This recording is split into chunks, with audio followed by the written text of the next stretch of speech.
Ok, vamos lá. A declaração do imposto de renda está chegando e, com ela, aquela busca por otimizar a restituição. Hoje, o nosso foco vai ser um dos temas que mais geram dúvidas, mas que também tem um potencial enorme de economia: as despesas médicas. A ideia é ter um guia direto ao ponto para a declaração de 2026.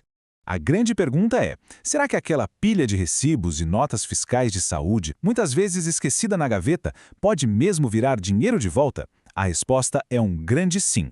O segredo, no entanto, está em saber exatamente o que declarar. E aqui vem a melhor parte, talvez a informação mais poderosa sobre esse assunto. Diferente de outras deduções, como as de educação, por exemplo, a Receita Federal não coloca um teto para os gastos com saúde. É isso mesmo, não tem limite. Cada centavo gasto com despesas que são válidas pode e deve ser declarado. Então vamos começar pelo que mais interessa, a lista do sim. Quais são aqueles gastos que a Receita Federal aceita sem problema nenhum? Separar esses comprovantes é o primeiro passo para garantir uma restituição maior.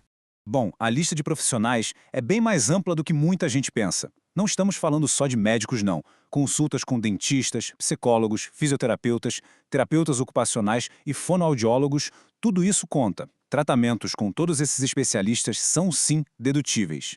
E a lista continua, claro. Não para só nos profissionais. Pagamentos a hospitais, as mensalidades do plano de saúde que pesam no bolso, exames de laboratório e radiológicos, tudo isso entra na conta.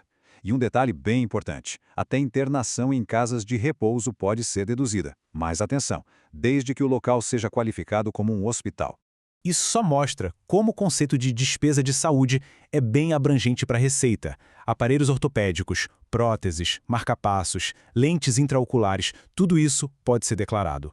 E um ponto que gera muita curiosidade: até cirurgias plásticas, sejam elas reparadoras ou não, podem ser deduzidas se o objetivo for cuidar da saúde, seja física ou mental.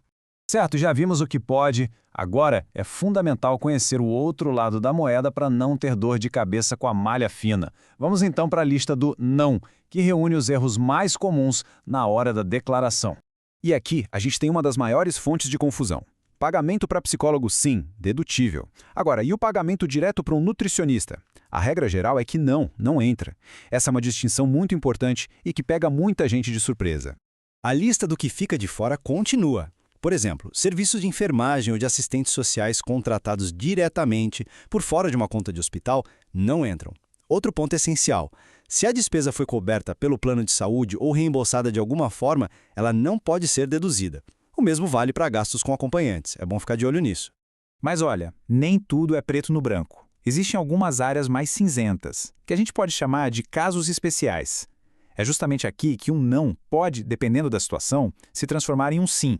E para não deixar nenhuma dúvida, olha só essa citação da própria Receita Federal sobre próteses de silicone. Elas são dedutíveis? Sim, mas tem uma condição bem clara. O valor precisa estar dentro da conta do hospital. Essa regra é a chave para entender esses casos. Essa tabela aqui resume tudo de forma perfeita. Lembra do nutricionista? Pois é, se o pagamento dele estiver dentro da conta de uma internação hospitalar, aí a história muda e o gasto se torna dedutível. O mesmo vale para um instrumentador cirúrgico. A regra de ouro para esses casos especiais é: o gasto está na nota fiscal do hospital? Se a resposta for sim, a chance de poder deduzir é bem grande. Ok, já vimos o que pode, o que não pode e o que depende. Mas, sinceramente, nada disso tem valor sem a peça final do quebra-cabeça, a comprovação. Como é que se prova cada centavo que foi declarado? Vamos ser bem diretos aqui. O ponto crucial é este: sem comprovante não existe dedução. Ponto final. Todo e qualquer valor informado na declaração precisa ter um documento correspondente para provar aquele gasto. E não é qualquer papelzinho que serve, viu? Um comprovante, para ser válido, precisa ter algumas informações mínimas. Aqui estão os 4 pontos essenciais: os dados completos de quem prestou o serviço, a identificação de quem pagou, quem foi o paciente que recebeu o tratamento e, claro, a data com a assinatura do profissional. Sem isso, o documento pode ser invalidado numa fiscalização. Chegamos na nossa reta final.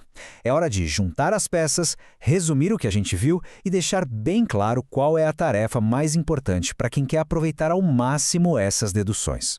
Se for para guardar uma única informação de toda essa conversa, que seja esta: a regra de ouro é absurdamente simples. Guarde tudo. Crie uma pasta, digitalize, use um aplicativo. Não importa o método, o importante é manter todos os comprovantes de saúde organizados. E com tudo isso em mente fica uma reflexão. Com essas informações em mãos, como fica a preparação para a próxima declaração de imposto? O planejamento começa agora, não na véspera da entrega. A organização feita hoje é a garantia de uma restituição maior e principalmente de mais tranquilidade amanhã.